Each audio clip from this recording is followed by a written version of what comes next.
A black girl vanished in 1993. 18 years later, her diary was found hidden in a wall at her old home. The yellow school bus wheezed to a stop in front of Westfield Academy, its engine coughing like an old man's last breath. 12-year-old Janelle Carter pressed her face against the cold window, watching perfectly manicured lawns stretch toward a building that looked more like a mansion than a school. Red brick walls climbed 3 stories high, crowned with white columns that seemed to pierce the September sky. "This is it, baby girl," her mother had said that morning, smoothing down Janelle's freshly braided hair. "Your ticket to a better future." But as Janelle stepped off the bus, clutching her worn backpack against her chest, the future felt more like a prison sentence.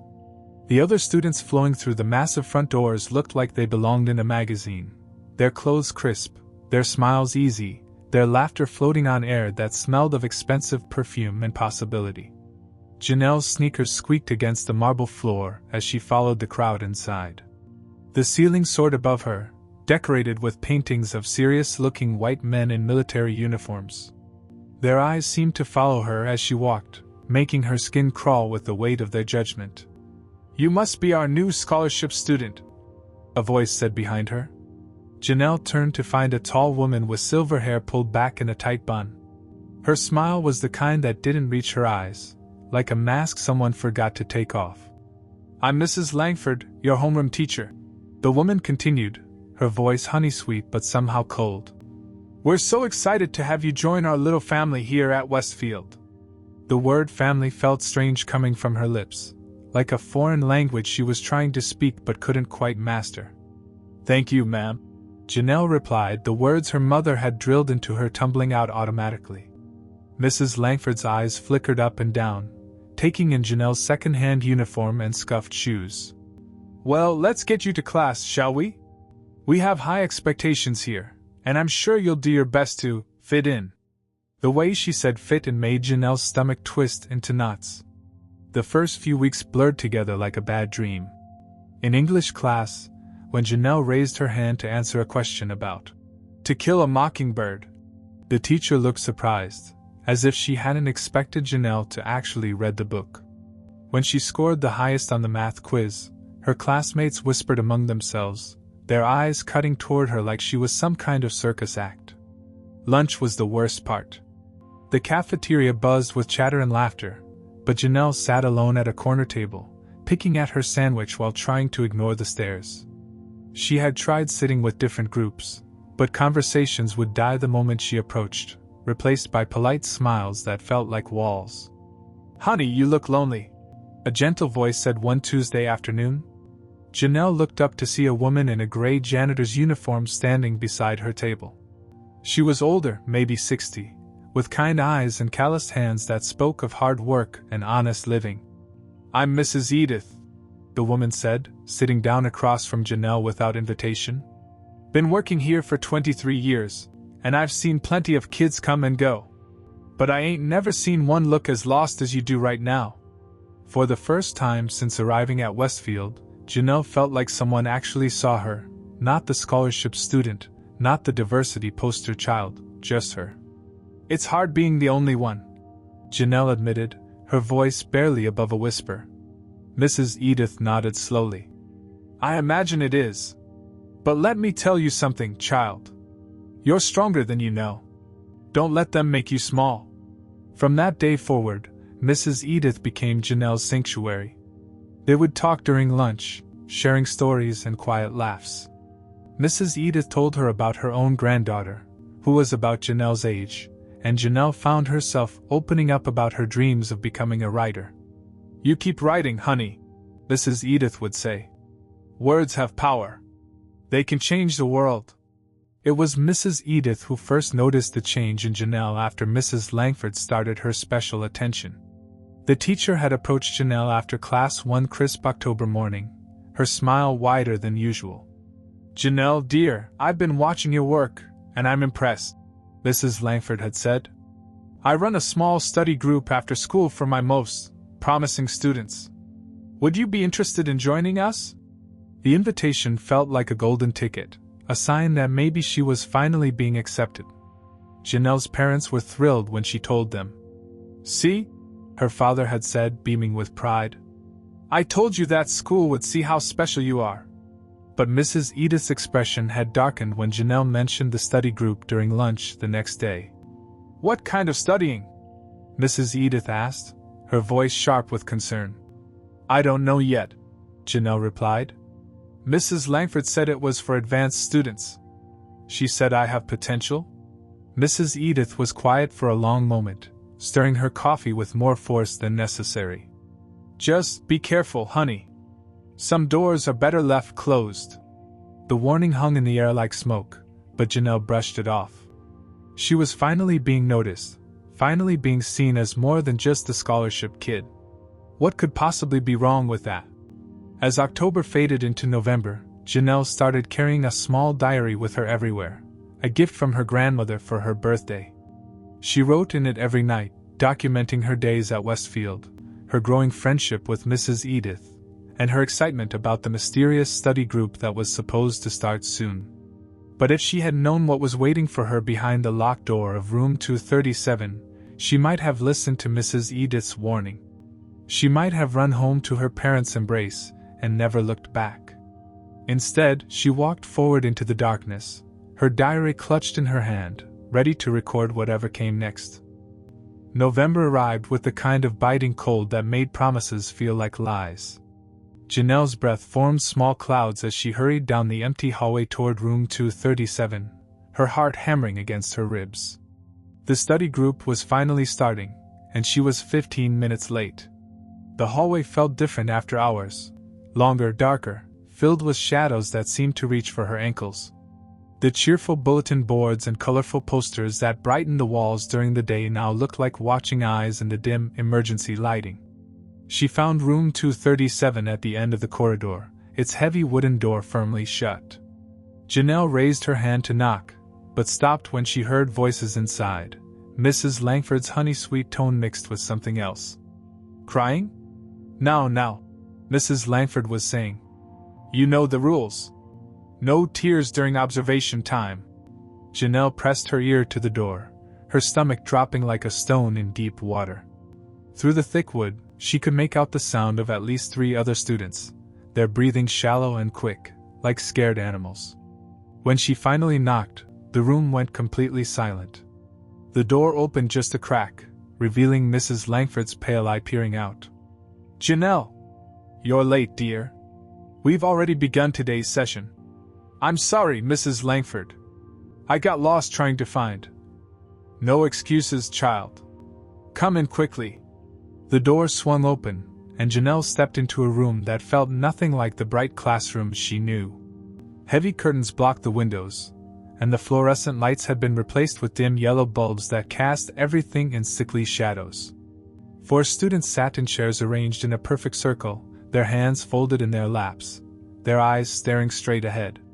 Janelle recognized Trevor Walsh, a quiet freshman with freckles and nervous energy who always sat alone in the library. Beside him was Sarah, a girl from her English class who usually bubbled with laughter but now sat stone still. 2 other students she didn't know completed the circle, their faces blank as masks. "Take your seat, Janelle," Mrs. Langford said, gesturing to an empty chair. "We're practicing stillness today." "Stillness?" "Yes, dear.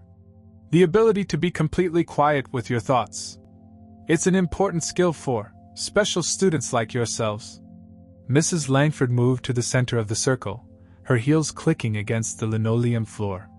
She carried a clipboard and wore gloves, thin, white surgical gloves that made Janelle's skin crawl. "Now, as I explained to the others, this is observation time. I need to study how you react to different situations. Complete silence, please. Don't move, don't speak, don't even blink unless absolutely necessary."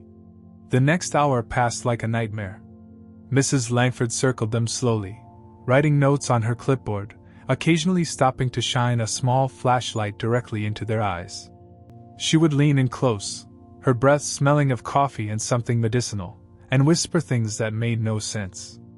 "Interesting pupil dilation," she murmured to Trevor, who had started to tremble. "Fear response is quite pronounced." When she stopped in front of Janelle, her smile was different, predatory, like a cat cornering a mouse. "Our newest subject," she said, jotting something down. "Let's see how she handles isolation." Mrs. Langford disappeared into a supply closet and returned with a black cloth bag. Before Janelle could protest, the bag was pulled over her head, plunging her into darkness. She could hear the other students' panicked breathing, could smell her own fear mixing with the musty scent of the fabric. "Sensory deprivation," Mrs. Langford explained to the room, as if Janelle wasn't there. "Notice how the subject's breathing changes. The racing pulse. The fight-or-flight response." Janelle wanted to scream, wanted to rip the bag off her head and run, but something in Mrs. Langford's voice, cold and clinical, told her that would only make things worse. She forced herself to breathe slowly, to count backwards from 100, to think about Mrs. Edith's kind eyes and her mother's warm hugs. After what felt like hours, the bag was removed. The room spun for a moment as Janelle's eyes adjusted to the dim light. Mrs. Langford was back at her clipboard, writing furiously. "Excellent self-control," she noted. "This one shows promise." The session ended as abruptly as it had begun. Mrs. Langford dismissed them with a cheerful smile, as if they had just finished a normal tutoring session. "Same time next week, children. And remember, what happens in our study group stays in our study group. This is special work, and not everyone would understand." Trevor was the first to bolt for the door, his face pale as moonlight. Sarah followed, her usual bright chatter replaced by stunned silence. The other students filed out quietly, their eyes never meeting Janelle's. As Janelle gathered her things, her hands shaking, Mrs. Langford placed a gentle hand on her shoulder. "You did very well today, dear. I think you're going to be one of my favorites." The words should have felt like praise, but they landed on Janelle's ears like a death sentence. She managed a weak smile and hurried toward the door, desperate to escape the suffocating atmosphere of room 237. In the hallway, she nearly collided with Trevor, who was leaning against the wall, his face buried in his hands. "Are you okay?" Janelle whispered. Trevor looked up, his eyes red-rimmed and wild. "My sister," he said, his voice cracking. "My sister Emma was in this group last year. She used to have nightmares, would wake up screaming about being watched, about not being able to move. What happened to her? She transferred schools in the middle of the year. Mom said she was having problems. But before she left, Emma told me to never, ever join Mrs. Langford's special group." He grabbed Janelle's arm, his fingers digging into her sleeve. "She said Mrs. Langford wasn't studying us for school. She was studying us for something else.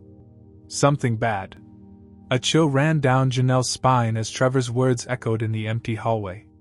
She thought about Mrs. Langford's surgical gloves, her clinical observations, the way she had called them subjects instead of students.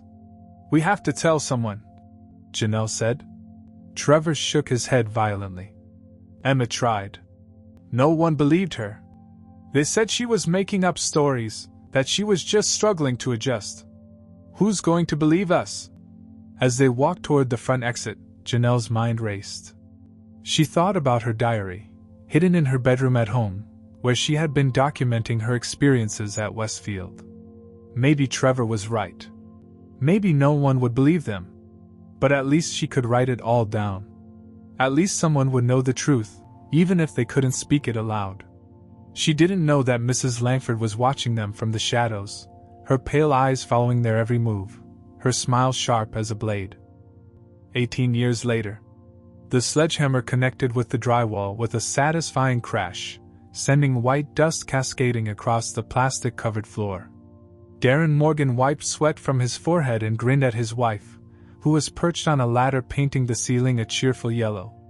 "One more swing and we'll have that closet expanded," he called up to Leah. "This old house is going to be perfect once we're done with it." They had bought the Carter family home 6 months ago, drawn by its character and the stories the realtor had shared about the close-knit neighborhood. What the realtor hadn't mentioned, what they discovered from neighbors after moving in, was that the house carried a shadow from 1993. "The Carter girl," old Mr. Henderson from next door had said, shaking his head sadly. "Sweet little thing. Just vanished one day like smoke. Family never got over it. That's why they finally sold. Leah had felt a chill when she heard the story, but Darren was practical. Sad things happen everywhere, he'd said. Doesn't mean we can't make new happy memories here. Now, as he prepared for another swing at the stubborn wall, Darren was thinking about paint colors and new furniture, not missing children from decades past. The sledgehammer arced through the air and struck the wall with tremendous force. Instead of drywall crumbling, something else gave way, a section of old insulation that had been carefully arranged to hide a hollow space. Darren stopped mid-swing as something dark tumbled out of the opening and hit the floor with a soft thud. "What the hell?" he muttered, setting down the hammer. Leah climbed down from her ladder, curiosity overtaking her paint-splattered exhaustion. "What is it?" Darren crouched beside the object, a bundle wrapped in what looked like an old pillowcase, tied with string that had yellowed with age. The fabric was stained and brittle, as if it had been hidden away for years. "Should we open it?" Leah asked, though something in her voice suggested she already knew they would. Darren's fingers worked carefully at the knots, his heart beating faster than it should for such a simple task. The string finally gave way, and the cloth fell open to reveal a small diary with a faded pink cover. The pages were yellowed at the edges, and the lock had long since broken. Leah picked it up with trembling hands. The cover was decorated with stickers, rainbows and unicorns and inspirational quotes that seemed heartbreaking in their innocent optimism. Written in careful cursive across the front was a name. Janelle Carter. "Oh my God!" Leah whispered. "This is hers. This is the missing girl's diary." Darren stood slowly, dust and insulation clinging to his clothes. "She must have hidden it before whatever happened to her." With reverent care, Leah opened to the first page. The handwriting was neat and careful, the words of a 12-year-old trying to document her new world. September 15th, 1993. Dear Diary. Today was my first day at Westfield Academy. Mama says this is my chance to make something of myself, but I felt so small walking through those big doors. The other kids look at me like I'm from another planet. They read in silence, page after page of Janelle's hopes, fears, and growing unease. The entries started hopeful but gradually became darker, more frightened. She wrote about Mrs. Edith, the kind janitor who became her only friend. She wrote about the isolation, the microaggressions, the feeling of being watched. And then came the entries about Mrs. Langford's study group. November 18th, 1993. Something is very wrong with Mrs. Langford's group. She doesn't teach us anything. She just watches us and writes things down like we're bugs under a microscope. Today she made us sit perfectly still for an hour while she shined lights in our eyes. Trevor was crying but trying not to let her see. I wanted to run but my legs felt like concrete. November 25th, 1993. Trevor told me his sister Emma was in this group last year. She had to change schools because of nightmares. Mrs. Langford is doing something to us, changing us somehow. I tried to tell the school counselor Mr. Peters, but he said I was being dramatic and that I should be grateful for the extra attention. No one believes us. Leah's hands were shaking as she turned the pages. The entries became more erratic, the handwriting less careful, as if Janelle was writing in a hurry or in fear. December 3rd, 1993. I think someone has been in my room. My diary was on my desk when I left for school, but when I came home it was on my bed. Mom says I just forgot, but I know I left it on my desk. Mrs. Langford keeps asking me questions about what I do at home, who I talk to, what I write about. She knows. She has to know. December 10th, 1993. Mrs. Langford's sessions are getting worse. Yesterday she separated me from the others and asked me to lie down on this table while she attached wires to my head. She said she was measuring my brain waves, but it hurt and made me feel sick. When I tried to sit up, she held me down and said, "Good subjects don't resist." I'm not a subject.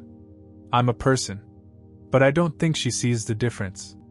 The final entries were scattered and desperate, filled with a growing paranoia that now seemed entirely justified. December 20th, 1993. I know someone is reading this. I can tell because the pages aren't in the right order when I come back to it. If you're reading this, Mrs. Langford, I want you to know that I'm not stupid. I know what you're doing is wrong. I know you're not really a teacher. January 15th, 1994. Trevor hasn't been to school in 3 days. His mom won't say where he is, but I heard her crying on the phone about residential treatment and what that woman did to him. I think I'm next. Mrs. Langford keeps looking at me differently, like she's made some kind of decision. The last entry was dated April 7th, 1994, one day before Janelle Carter disappeared. If someone finds this diary, please know that I tried to tell people what was happening. Mrs. Langford isn't who she pretends to be. The study group isn't for learning. She's doing experiments on us, trying to break our minds somehow. I don't know why, but I think it has something to do with the fact that we're different, the scholarship kids, the ones who don't belong. I'm going to hide this where no one will think to look. If something happens to me, don't trust Mrs. Langford. And don't trust the yearbook. I found her picture in there, but it's not from the right year, and the name underneath isn't the same as the one she uses now. I just want someone to remember that I was here. That I mattered. That I tried to be brave even when I was scared. Janelle. Leah closed the diary with tears streaming down her face. Darren put his arm around her shoulders, both of them staring at the fragile book that held such terrible secrets. We have to take this to the police, Leah said. After 18 years? Will anyone care? Leah looked around the room they were renovating, Janelle's room, where a 12-year-old girl had hidden her final words in the wall like a message in a bottle, hoping someone would find it and finally hear her voice. Someone has to care, she said. Someone has to listen to her now. Sandra Willis had been the neighborhood librarian for 37 years, long enough to remember when the Carter family had moved in with their bright-eyed little girl who devoured books like candy. She also remembered the search parties, the news crews, and the way hope had slowly drained from Janelle's mother's face as weeks turned to months with no answers. When Leah and Darren Morgan appeared at her desk with the diary clutched between them like a sacred text, Sandra's hands flew to her heart. "Dear Lord," she whispered, recognizing the name immediately. "You found something of hers?" They explained about the renovation, the hidden space in the wall, the desperate final entries. Sandra listened with growing horror, her mind racing back to that terrible spring of 1994 when a child had simply vanished without a trace. The diary mentioned something about a yearbook, Leah said, sliding the fragile book across Sandra's desk. She said not to trust it, that Mrs. Langford's picture wasn't from the right year and the name was different. Sandra nodded grimly. "I keep archives of all the local school yearbooks. Let me see what I can find." The basement of the Millfield Public Library held decades of community history, graduation programs, school newspapers, and rows upon rows of yearbooks dating back to the 1940s. Sandra pulled the Westfield Academy yearbooks from 1992, 1993, and 1994, her heart pounding as she opened them under the harsh fluorescent lights. In the 1993 yearbook, Janelle's year, she found the faculty section and began scanning the faces. There, on page 47, was a woman with silver hair pulled back in a tight bun. Underneath, the caption read, "Mrs. Helen Langford, English Department." But something was wrong. Sandra had worked with school records for decades, and she knew how yearbooks were produced. Photos were typically taken in the fall, processed over the winter, and books distributed in late spring. Yet Mrs. Langford's photo looked different from the others.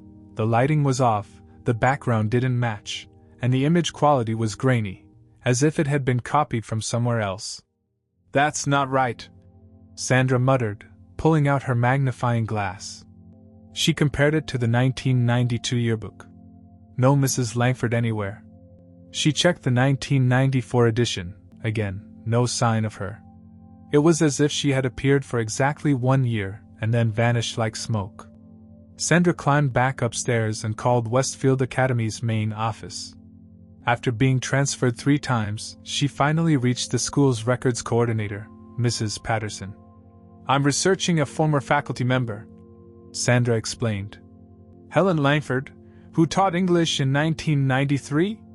There was a long pause on the other end of the line. I'm sorry, but we don't have any record of a Helen Langford in our employment files. That's impossible. She's in the yearbook. Ma'am, I've been here for 15 years, and our digital records go back to 1985. There's no Helen Langford in our system. Are you sure you have the right school? Sandra hung up with a chill running down her spine. She immediately began making phone calls to other local schools, to the state education board, to anyone who might have records of teachers from that era. The answer was always the same. No Helen Langford had ever been licensed to teach in the state. By the time Leah and Darren returned the next morning, Sandra had compiled a folder thick with evidence. She spread the findings across her desk like pieces of a puzzle that was finally coming together. She was never a real teacher, Sandra announced without preamble. Helen Langford doesn't exist in any official capacity.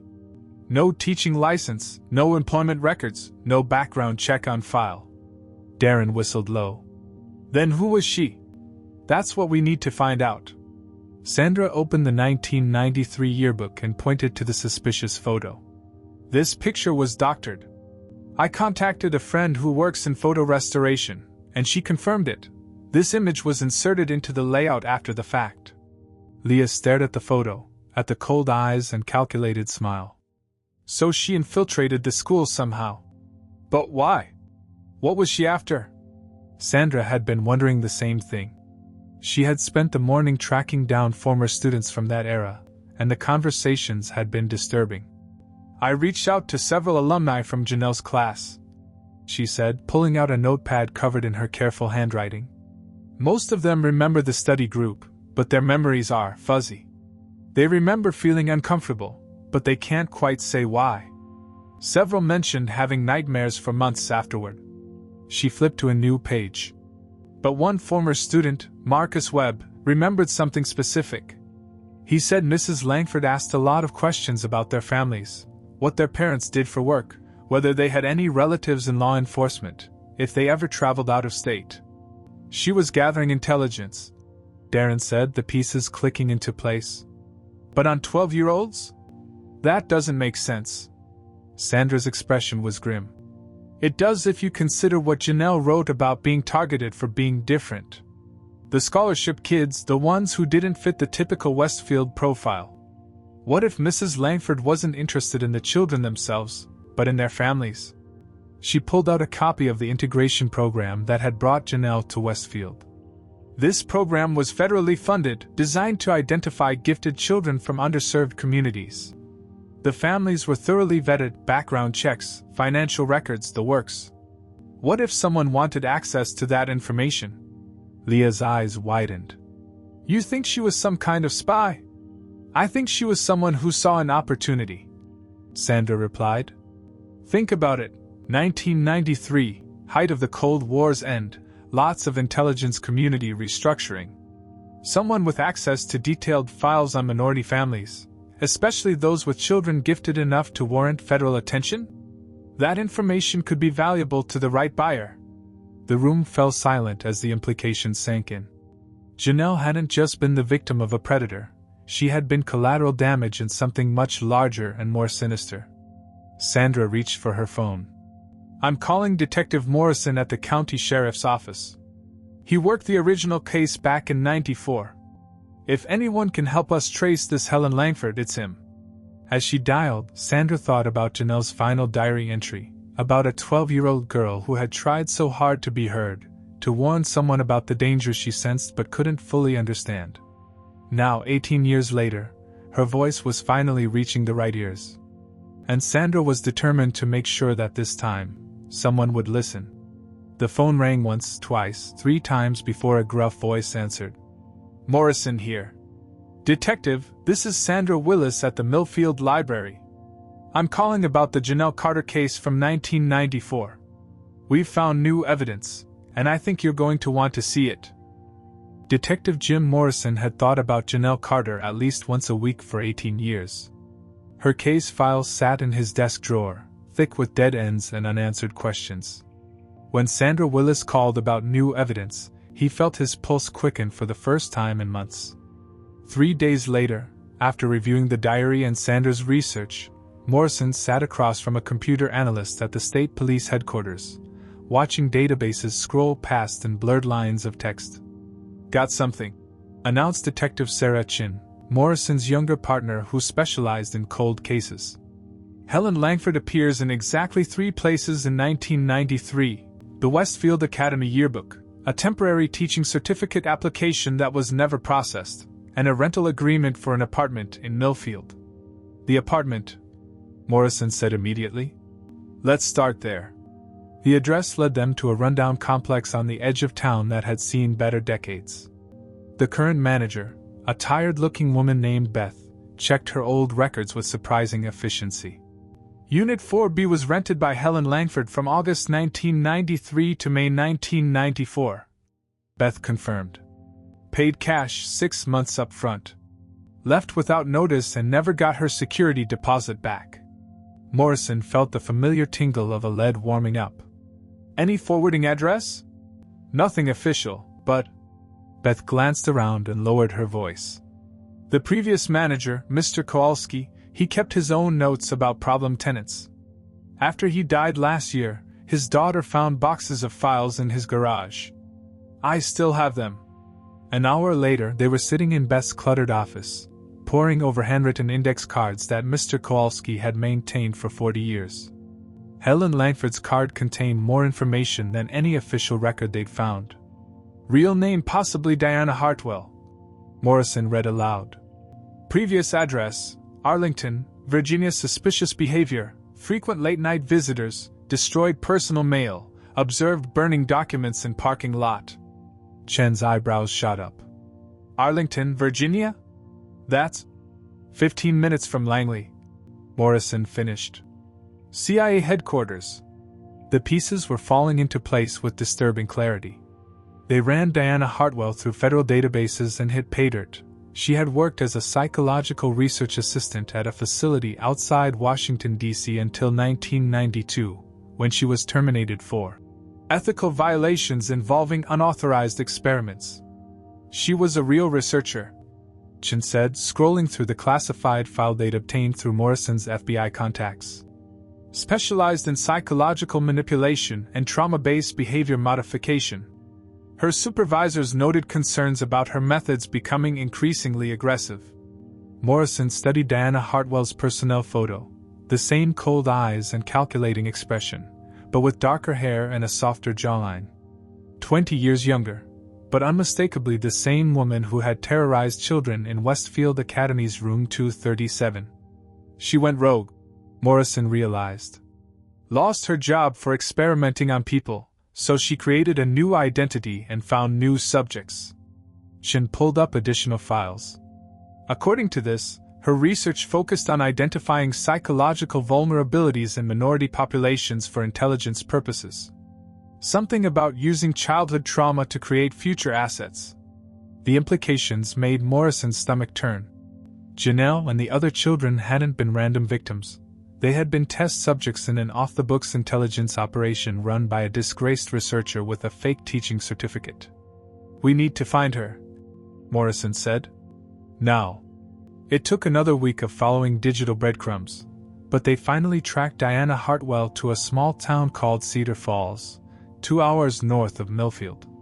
She was living under yet another identity, Maria Santos, and running a plant nursery called Peaceful Gardens. Morrison and Chin arrived on a cloudy Thursday morning, posing as customers interested in landscaping advice. The nursery was quaint and well-maintained, with rows of colorful flowers and the kind of peaceful atmosphere that made the idea of hidden evil seem impossible. The woman working behind the counter looked older and softer than her official photo, her gray hair now genuinely silver, her face lined with what appeared to be genuine kindness. She wore dirt-stained overalls and spoke with a slight accent that Morrison couldn't place. "Can I help you find something specific?" she asked with a warm smile. Morrison showed his badge. "Diana Hartwell? We'd like to ask you some questions about your time at Westfield Academy." The transformation was instant and terrifying. The warm smile vanished, replaced by the cold, calculating expression Morrison recognized from old surveillance photos. Her entire posture changed, becoming rigid and predatory. "I wondered when someone would finally connect the dots," she said calmly, setting down her watering can. "You're here about the Carter girl." "Among others," Chen said, her hand moving instinctively toward her service weapon. Diana laughed, a sound like breaking glass. "Others? You think Janelle was the only one? Oh, detective, you have no idea how deep this goes." She moved toward a display of garden tools, and Morrison tensed, but she simply picked up a pair of pruning shears and began casually trimming dead flowers. "Janelle was special," Diana continued conversationally. "Highly intelligent, emotionally resilient, from a stable family with interesting connections. Her father worked for the Postal Service. Did you know they handle sensitive mail? Her mother was a nurse with security clearance at the county hospital. Very useful potential access points." "Where is she?" Morrison demanded. Diana's smile was sharp as the shears in her hands. "She served her purpose, detective. They all did. Some broke quickly, some took longer, but they all eventually gave me what I needed: detailed psychological profiles, family information, behavioral patterns that could be replicated and exploited." Chen stepped closer. "That's not an answer. Where is Janelle Carter?" "Finished," Diana said simply, snipping off another flower head.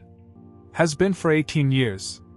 But don't worry, her sacrifice contributed to something much larger than her small life could have achieved otherwise."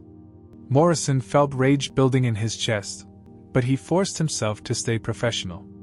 "You're under arrest for the finishing of Janelle Carter and conspiracy too." "Conspiracy?" Diana interrupted, her laughter growing wilder. "Oh, Detective Morrison, you still don't understand. This wasn't my operation. I was just a field researcher collecting data for people much more important than me." She set down the shears and held out her hands for the handcuffs, her smile never wavering. "But here's the beautiful irony," she said as Chen restrained her. "You think finding me closes the case, but I was never more than a footnote.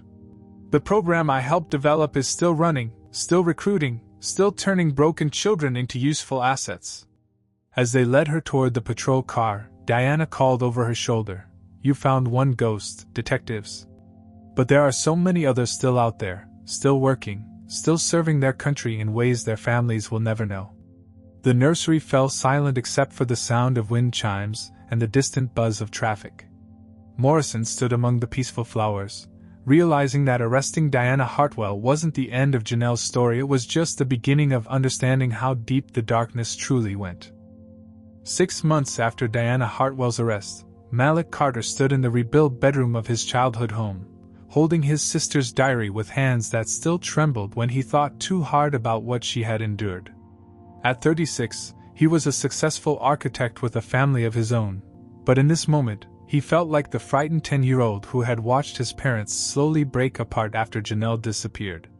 "She tried to tell them," he said quietly to Sandra Willis, who had become an unexpected friend through this entire ordeal. "All those years we thought she just ran away, and she tried to warn everyone." Sandra nodded, her own eyes red-rimmed from the memorial service they had just attended. The whole neighborhood had come, people who remembered Janelle's bright smile, teachers who had wondered why such a promising student had suddenly stopped coming to school, neighbors who had spent weeks searching empty lots and abandoned buildings. Detective Morrison had been there too, looking older than his 62 years. Diana Hartwell's trial had revealed the full scope of her activities, not just in Millfield, but in 12 other communities across 3 states. The federal investigation had uncovered a network of rogue operators who had used schools, community centers, and youth programs to identify and exploit vulnerable children for intelligence purposes. 17 children, Morrison had told them after Diana's sentencing. "That we know of." She kept detailed files on all of them. Most were reported as runaways. A few, like Janelle, were classified as missing persons, but the investigations were deliberately hampered by people within the system. But it was Trevor Walsh's unexpected appearance at the memorial that had shaken Malik the most. Now 28, Trevor had spent 15 years in and out of psychiatric facilities, struggling with trauma that no one had believed was real. Diana's arrest had finally validated his memories and opened the door to real healing. "I should have fought harder," Trevor had whispered to Malik after the service. "When she disappeared, I should have kept talking, kept trying to make them listen." "You were just a kid," Malik had replied. "You all were." Now, in the quiet of Janelle's old room, Malik carefully opened the diary to its final pages. Sandra had shown him something during the investigation that even Detective Morrison didn't know about: a loose page that had been folded and tucked behind the diary's back cover. The handwriting was different from the rest of the entries, more hurried and desperate, written in pencil that had faded to gray. "This is my last chance to write. Diana, she made me call her Mrs. Langford, but I know her real name now, says tomorrow I'll be going on a special trip to help with her research. She thinks I don't understand what that means, but I do. I've seen what happens to the kids who go on special trips. They don't come back. I want my family to know that I love them. I want Malik to know that I'm proud of him and that he should keep drawing his pictures. I want Mama and Daddy to know that none of this is their fault. They tried to give me opportunities, and bad people took advantage of that. I also want people to know about the others. Sarah Mitchell from my English class, she went on a special trip in February and her parents were told she was in a treatment facility. But Sarah told me before she left that Diana was going to fix her brain so she could be more useful. There's a boy named Marcus who cries every night because Diana made him write down everything his father, who works at the police station, talks about at dinner. We're not the only ones. Diana has pictures of kids from other schools, other towns. She has files with names and addresses. If someone finds this, please look for the others. Please don't let our families think we just gave up and ran away. I'm scared, but I'm also angry. Diana thinks we're just specimens, but we're people. We matter. We have families who love us and dreams for the future. She can't take that away, even if she takes everything else. If I don't make it home, please tell everyone that I tried to be brave. And please don't stop looking for the others. Janelle Carter, April 8, 1994. Malik closed the diary and wiped his eyes. Through the investigation, they had learned that Diana had driven Janelle to a remote cabin in the mountains, where her special trips involved increasingly extreme psychological experiments designed to break down a child's sense of identity and reconstruct them as intelligence assets. Janelle had died during one of these sessions, not from physical abuse, but from what the coroner had clinically termed catastrophic psychological trauma. But Diana had been wrong about one thing. She hadn't taken away what mattered most. Janelle's voice, her courage, her determination to protect others, all of that had survived, hidden in the walls of her family home, waiting 18 years to be heard.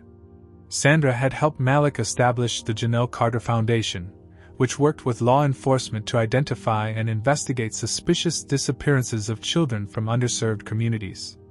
Trevor had become their first advocate, speaking to parents and children about recognizing predatory behavior disguised as opportunity. The federal investigation had led to congressional hearings and new oversight protocols for youth programs receiving legal funding. 3 other rogue operators had been arrested, and 7 more missing children had been located, most damaged but alive. Malik walked to the wall where Darren and Leah had found the diary.